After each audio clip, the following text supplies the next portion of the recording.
大家好，我是51张鹏。今天呢，我为大家分享的是因为我们的肺气不足导致的咳嗽、嗓子不舒服。好，下面呢，跟我一起来学习和练习，就是拍打你的锁骨这个区域。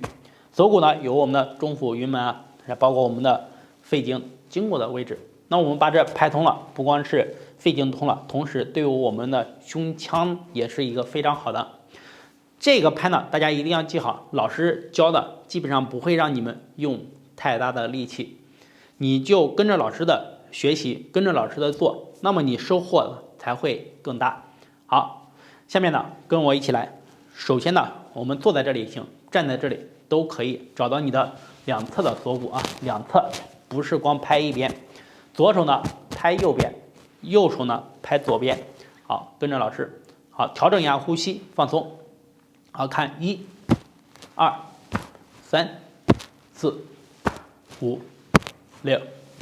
好，做这个呢，一定是轻轻的拍过来，而不是像用力很大。我给大家演示一下，用力很大的拍呢，这两个是不同的，大家不需要去做。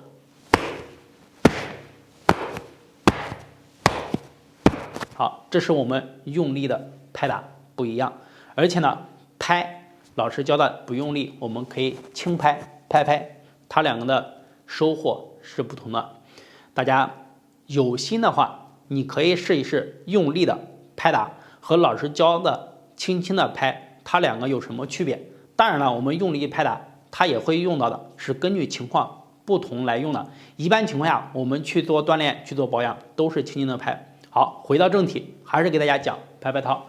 首先，右手拍我们左侧锁骨这个区域，基本上来1、2、3、4、5、6，尽量的把你的手呢放下来，甩过来，1、2，好，相当于是什么？你甩过来以后呢，我们这个甩它有一个惯性，这个惯性呢它有个力度，然后轻轻的拍在就可以，不需要再额外的加力。